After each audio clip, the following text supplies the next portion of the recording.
Desa penuh teror. Satu persatu warga kena gangguan mistis. Bayangkan sebuah desa yang setiap malam dipenuhi teror tak kasat mata. Tangisan lirih terdengar dari hutan bambu, bayangan mengintai di balik jendela, dan darah menetes tanpa pernah diketahui asalnya. Satu persatu warga menjadi korban, hingga rahasia kelam yang terkubur puluhan tahun terkuak kembali. Inilah kisah menyeramkan dari Desa Penuh Teror. Satu persatu warga kena gangguan mistis. Malam itu, Desa Waringin diselimuti kabut tipis. Angin bertiup pelan, membuat daun pohon waringin besar di ujung desa bergemerisik seperti bisikan halus. Biasanya, malam di desa terasa damai, hanya suara jangkrik dan sesekali gonggongan anjing yang menemani. Namun, entah mengapa, suasana malam itu berbeda. Sunyi yang tercipta bukanlah ketenangan, melainkan keheningan yang menekan dada, membuat siapapun yang merasakannya seperti diawasi dari kegelapan. Pak Surip, seorang petani tua, duduk di kursi bambu di teras rumahnya. Ia terbiasa begadang sambil menyiapkan alat untuk esok pagi. Namun, malam itu ia merasa ada yang janggal. Bulan purnama tampak samar, tertutup awan gelap yang bergerak cepat.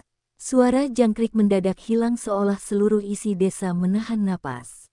Dari kejauhan, ia samar-samar mendengar derap langkah kaki yang berat, mendekat ke arah rumahnya. Ia berdiri pelan, menajamkan telinga. Jantungnya berdegup kencang, tapi rasa penasaran lebih besar dari rasa takut. Langkah itu berhenti tepat di depan rumahnya. Dengan tangan gemetar, Pak Surip mengintip lewat celah jendela bambu.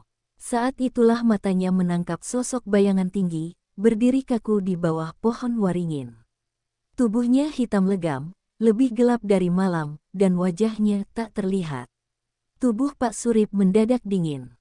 Ia mengucek matanya, berharap itu hanya bayangan atau permainan cahaya. Namun, ketika ia menatap kembali, sosok itu masih ada, bahkan kini menoleh ke arah rumahnya.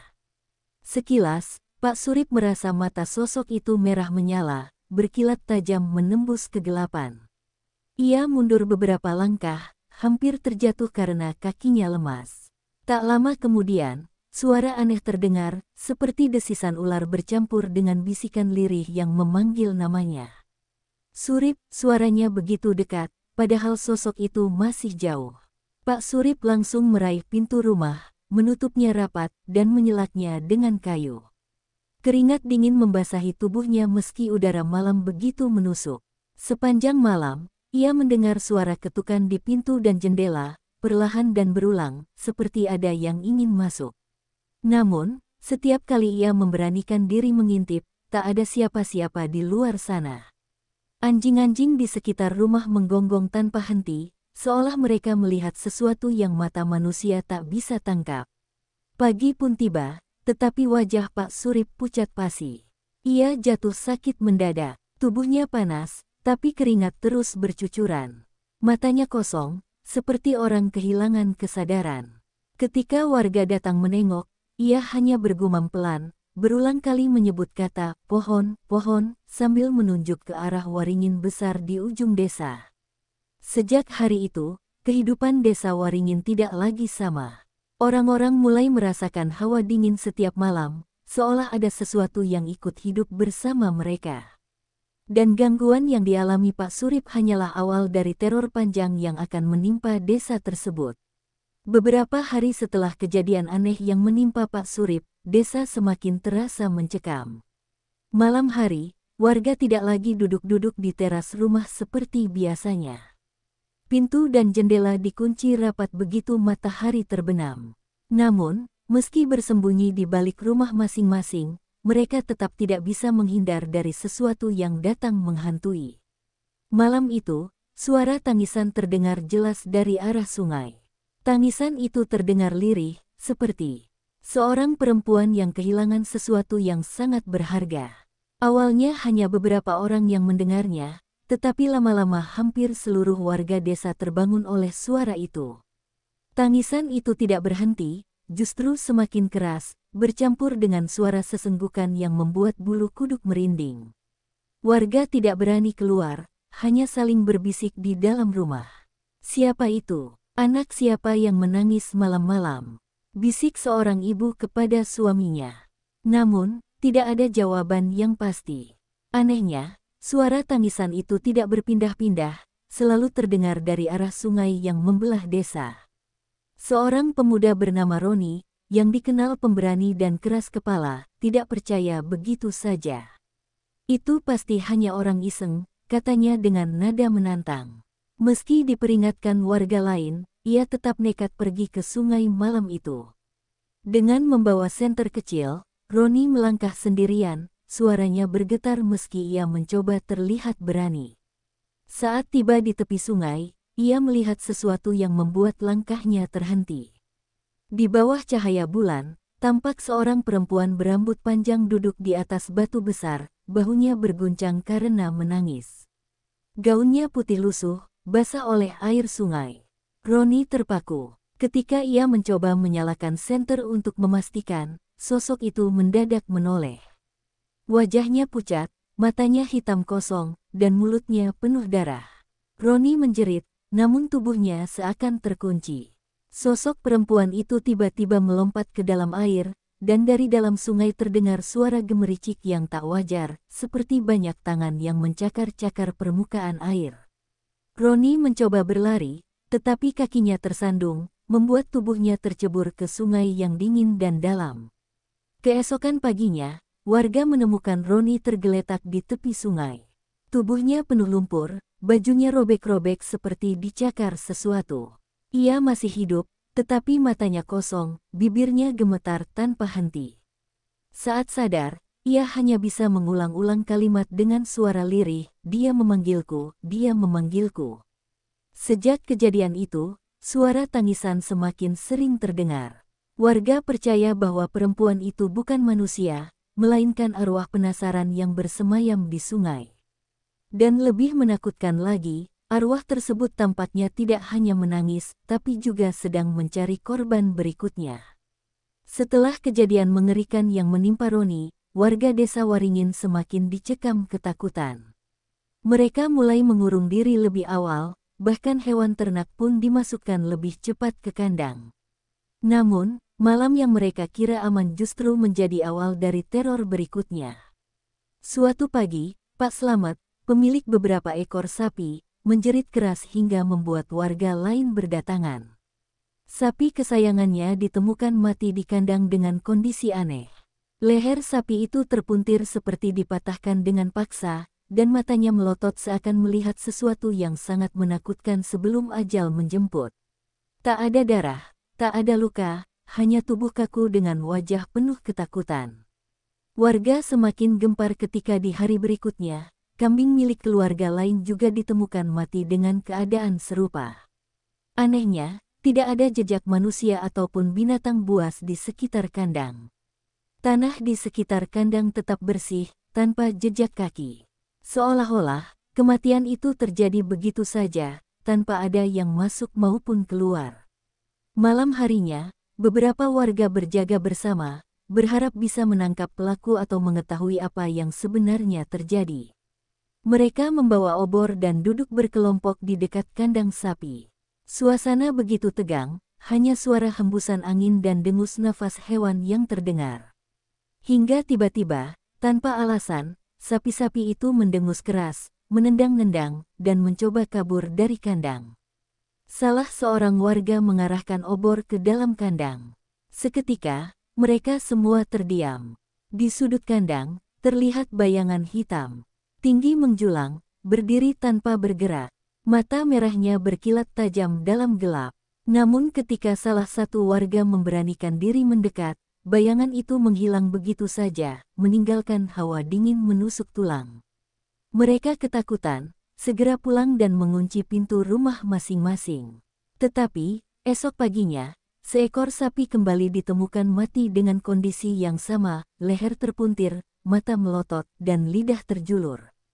Kini warga benar-benar yakin bahwa gangguan ini bukanlah ulah pencuri ataupun hewan buas. Ada sesuatu yang lebih mengerikan sedang mengintai desa mereka.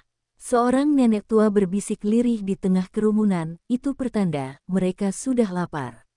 Jika hewan ternak habis, maka manusia yang akan jadi korban. Kalimat itu membuat suasana desa semakin mencekam, menambah rasa takut yang sudah terlanjur menguasai hati warga. Desa Waringin yang dulu damai kini berubah. Malam-malam penuh teror membuat semua orang tak bisa tidur dengan tenang. Dan mereka tahu, gangguan ini baru permulaan, karena sosok yang mengincar mereka belum memperlihatkan wujud aslinya. Malam itu, suasana desa Waringin benar-benar sunyi. Hampir semua rumah menutup rapat pintu dan jendela, seakan mencoba melindungi diri dari sesuatu yang tak kasat mata. Namun, sunyi yang mencekam justru semakin membuat bulu kuduk berdiri. Ibu Sari, seorang janda tua yang tinggal seorang diri di ujung desa, mencoba menenangkan diri dengan berzikir sambil menyalakan lampu minyak kecil di ruang tamu. Ketika ia menoleh ke jendela, tubuhnya mendadak kaku. Di balik kaca yang buram, tampak bayangan seorang anak kecil berdiri tegak, menatap lurus ke arahnya. Wajahnya tidak jelas terlihat, tapi tubuh kecil itu begitu nyata, seolah memang ada yang berdiri di sana.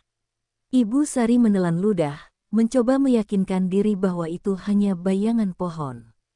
Namun, semakin ia perhatikan, semakin jelas bentuk tubuh mungil itu, dengan kepala sedikit miring ke kanan. Tiba-tiba, bayangan itu bergerak. Tangannya perlahan menempel di kaca jendela, meninggalkan bekas noda hitam samar yang terlihat meski lampu minyak redup. Ibu Sari menjerit kecil, segera berlari ke kamar, dan menutup pintu rapat-rapat. Malam itu ia tidak berani tidur, hanya duduk di pojok ranjang sambil memeluk bantal dengan tubuh gemetar. Keesokan paginya, ketika ia memberanikan diri keluar rumah, pemandangan aneh membuatnya hampir pingsan. Lantai rumahnya penuh dengan jejak kaki kecil, basah oleh lumpur, padahal pintu dan jendela terkunci rapat semalaman. Jejak itu mengarah dari jendela ke ruang tengah, lalu berhenti begitu saja di depan kamar tidur Ibu Sari. Warga desa yang datang membantu terperangah melihatnya. Beberapa mencoba menghapus jejak tersebut, tetapi bekas lumpurnya justru semakin melebar, seolah menolak untuk hilang. Seorang tetua desa hanya bisa menggelengkan kepala sambil berkata lirih, itu bukan jejak anak manusia. Sejak kejadian itu, Ibu Sari tidak pernah berani tidur sendirian. Ia sering mendengar suara langkah kecil berlari di dalam rumahnya saat malam tiba. Bahkan beberapa kali, ia merasa ada yang menarik ujung kain sarungnya ketika ia sedang berdoa. Tubuhnya mulai kurus karena kurang tidur, wajahnya pucat seperti orang sakit, meski secara fisik tidak ada penyakit yang bisa dijelaskan. Warga desa pun mulai yakin bahwa gangguan yang menimpa mereka datang dari sesuatu yang jauh lebih berbahaya. Hewan ternak yang mati, tangisan di sungai, dan kini bayangan anak kecil di rumah Ibu Sari, semuanya seperti potongan teka-teki yang semakin jelas membentuk gambaran besar, ada kekuatan gaib yang sedang menguasai desa Waringin. Dan yang lebih menyeramkan, bayangan itu tidak hanya menampakkan diri di rumah Ibu Sari. Malam-malam berikutnya, beberapa warga lain juga bersumpah melihat sosok kecil berlari di halaman rumah mereka. Desa yang dulu penuh canda kini berubah menjadi tempat yang dihantui rasa takut setiap malam. Malam itu, langit di atas desa Waringin tertutup awan gelap, membuat bulan dan bintang menghilang seolah enggan menyinari bumi. Angin berhembus kencang, membuat dedaunan berdesir seperti bisikan ribuan mulut tak kasat mata. Di tengah keheningan itu, warga desa dikejutkan oleh suara tangisan yang terdengar sayup-sayup.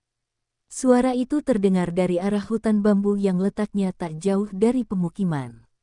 Awalnya, warga mengira itu hanyalah suara anak kecil yang tersesat atau menangis karena terluka. Namun, semakin lama diperhatikan, tangisan itu tidak pernah berhenti. Malah semakin jelas, semakin memilukan, hingga membuat bulu kuduk berdiri. Anehnya, suara itu terdengar di seluruh desa, tidak peduli dari rumah mana seseorang mendengarnya, seolah tangisan itu datang dari balik telinga masing-masing. Beberapa pemuda desa mencoba memberanikan diri untuk mencari sumber suara. Mereka membawa obor dan berjalan menuju hutan bambu dengan langkah berat.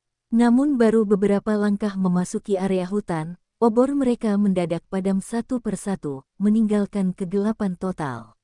Dalam kegelapan itulah tangisan berubah menjadi tawa lirih yang membuat darah terasa dingin. Salah satu pemuda mengaku merasakan sesuatu menarik tangannya, seperti tangan kecil yang dingin dan basah. Ia berteriak histeris, membuat yang lain langsung kabur pulang ke desa.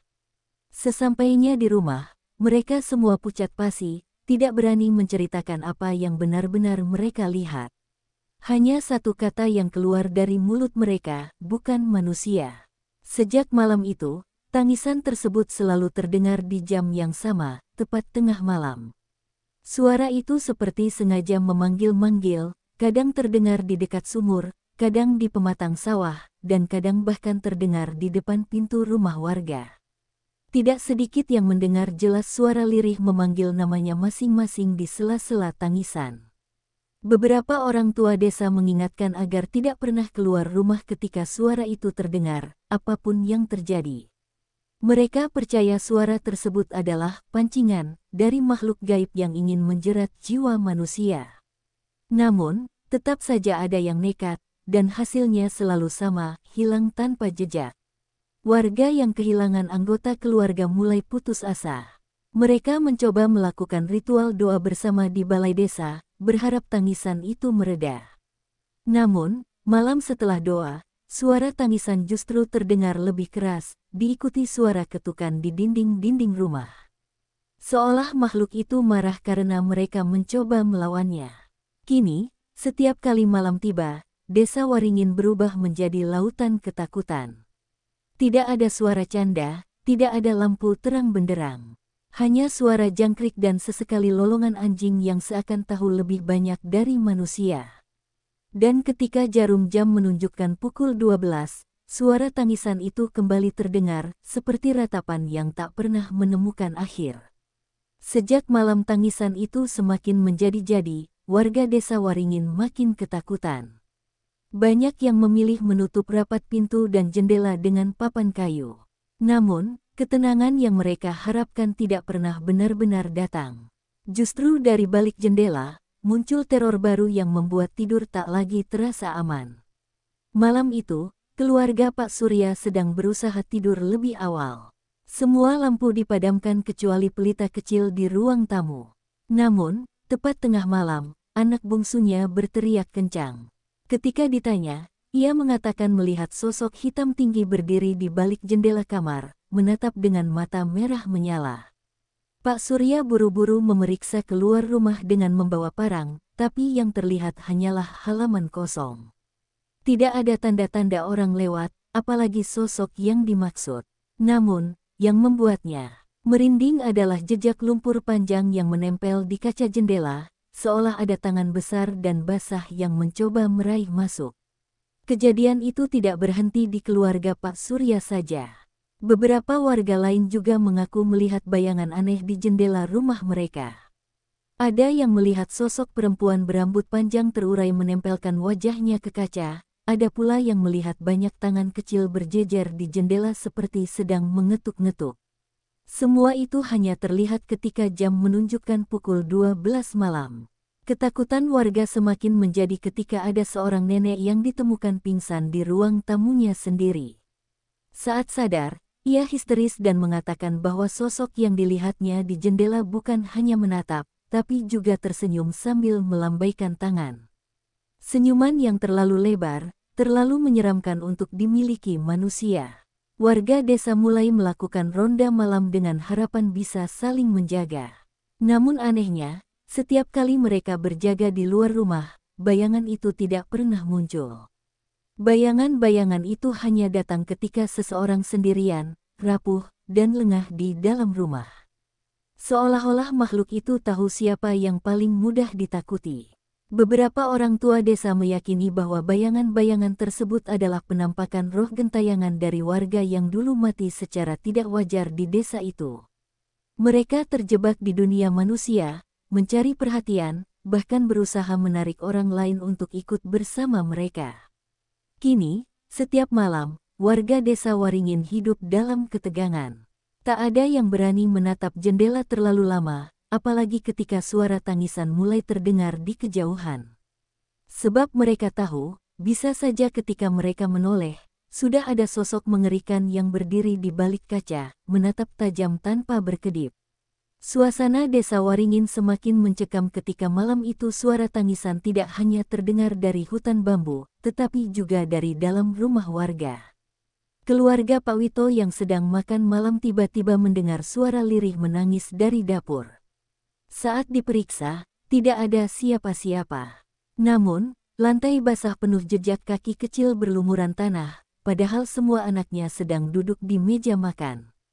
Ketakutan itu berubah jadi mimpi buruk ketika anjing-anjing desa menggonggong kencang tanpa henti, menyalak ke arah langit. Warga yang penasaran berlari keluar rumah, hanya untuk menemukan pemandangan mengerikan. Seekor kambing tergantung di pohon beringin tua dekat balai desa, tubuhnya penuh luka sayatan seolah diseret sesuatu. Darahnya menetes ke tanah, membentuk genangan hitam pekat yang tak segera meresap. Orang-orang mulai panik. Beberapa langsung membaca doa keras-keras, sementara yang lain histeris melihat peristiwa itu.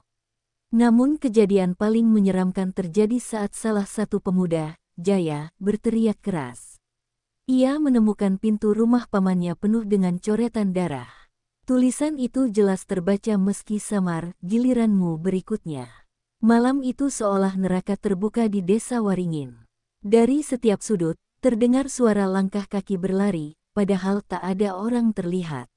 Pintu rumah terbanting keras sendiri, jendela bergetar seperti dipukul dari luar, dan di beberapa rumah, lampu padam serentak meski minyak pelita masih penuh. Warga menjerit ketakutan, sebagian anak kecil pingsan dalam pelukan ibunya. Pak Lurah mencoba menenangkan warga dengan berteriak bahwa semuanya hanya ujian, hanya permainan gaib. Namun, ucapannya buyar ketika tubuh salah satu penjaga ronda ditemukan tergeletak di jalan dengan leher penuh cakaran panjang. Darah segar masih mengucur, dan matanya melotot seolah ia melihat sesuatu yang amat mengerikan sebelum ajal menjemput. Histeria melanda desa. Warga berlarian masuk ke rumah masing-masing, menutup pintu rapat-rapat. Namun, suara ketukan keras justru menghantui setiap pintu rumah. Terkadang, terdengar suara anak kecil memanggil, terkadang suara perempuan merintih meminta tolong. Semua tahu, itu bukan manusia. Itu adalah makhluk yang haus darah dan ingin memakan ketakutan mereka. Beberapa orang yang tak kuat mental mulai menangis keras, menjerit menyebut nama Tuhan, berharap malam segera berlalu. Namun jarum jam terasa berjalan sangat lambat. Suara tangisan, tawa lirih, dan bau anyir darah bercampur jadi satu, membuat desa Waringin terasa lebih seperti kuburan hidup. Dan ketika ayam jantan hampir berkokok, suara itu tiba-tiba berhenti. Desa mendadak sunyi, seolah tak pernah terjadi apa-apa. Namun, darah yang masih menempel di tanah, coretan di pintu rumah, serta tubuh korban yang membiru, menjadi saksi bisu bahwa teror malam itu bukan sekadar ilusi. Itu nyata. Dan mereka tahu, malam berikutnya bisa lebih mengerikan. Pagi setelah malam berdarah, seluruh desa Waringin masih dipenuhi ketakutan. Tidak ada yang berani keluar rumah lebih awal, bahkan suara ayam dan burung pun terasa anehnya menghilang. Ketika warga akhirnya berkumpul di balai desa, wajah mereka pucat pasi, mata merah karena tidak tidur semalaman. Semua tahu, mereka tidak bisa lagi hanya berdiam diri. Pak Lurah akhirnya mengumpulkan para sesepuh desa untuk mencari jawaban. Setelah lama berunding, seorang kakek tua bernama Ki Sarman angkat bicara. Dengan suara berat, ia mengungkapkan bahwa teror ini bukanlah kejadian baru. 30 tahun lalu, desa ini pernah dikutuk akibat sebuah kejadian kelam, pembantaian sekelompok orang tak bersalah yang dituduh sebagai pembawa sial. Mayat mereka dikubur sembarangan di tanah yang kini menjadi hutan bambu. Rahasia itu membuat warga terkejut, sebagian menangis karena baru mengetahui kebenaran. Arwah mereka yang dibunuh dengan kejam ternyata tidak pernah benar-benar tenang. Tangisan, tawa, hingga bayangan menyeramkan yang menghantui desa, semua adalah bentuk dendam yang belum terbalaskan. Ki Sarman memperingatkan, Satu-satunya cara untuk menghentikan teror ini adalah dengan menggali kembali kuburan massal itu, membersihkan tulang belulang yang tertinggal, lalu memberikan pemakaman yang layak dengan doa bersama. Namun, ritual itu berisiko besar. Jika salah dilakukan, arwah-arwah itu bisa mengamuk lebih dahsyat. Dengan penuh ketakutan, warga akhirnya setuju. Mereka menuju hutan bambu pada siang hari, menggali tanah yang ditunjuk oleh Ki Sarman. Benar saja, tak lama kemudian cangkul mereka mengenai benda keras. Satu persatu tulang belulang manusia muncul dari balik tanah lembab. Bau busuk menyengat meski tulang itu sudah lama terkubur. Saat tulang terakhir diangkat, angin kencang berhembus dari arah hutan, membuat semua orang merinding. Beberapa warga melihat bayangan samar berbentuk manusia berdiri di antara batang bambu, menatap mereka tanpa wajah. Namun, setelah doa-doa dipanjatkan, perlahan bayangan itu menghilang, dan suasana hutan kembali tenang. Desa Waringin akhirnya bisa bernafas lega. Malam-malam berikutnya tidak lagi terdengar tangisan atau tawa mengerikan, tidak ada lagi bayangan di balik jendela, dan tidak ada darah yang mengalir di jalanan. Namun, meski teror berhenti, bekas trauma tetap menghantui warga. Setiap kali angin berhembus kencang melewati bambu, mereka masih merinding, takut jika arwah-arwah itu kembali. Rahasia kelam yang selama ini disembunyikan akhirnya terkuak. Teror itu hanyalah bayangan dendam masa lalu yang menuntut keadilan. Dan kini, meski desa kembali tenang, warga Waringin tahu satu hal pasti, mereka tidak boleh lagi menutup-nutupi dosa, karena rahasia yang terkubur suatu hari akan bangkit, menuntut darah, menuntut nyawa. Akhirnya, rahasia kelam yang terkubur selama puluhan tahun terungkap, arwah-arwah gentayangan itu hanya menuntut keadilan. Teror berhenti, tapi trauma tetap ada. Sebab mereka tahu, tidak ada rahasia yang bisa terkubur selamanya. Ingatlah ketika dosa masa lalu disembunyikan, ia akan kembali menuntut dengan darah. Sampai jumpa di kisah menyeramkan berikutnya.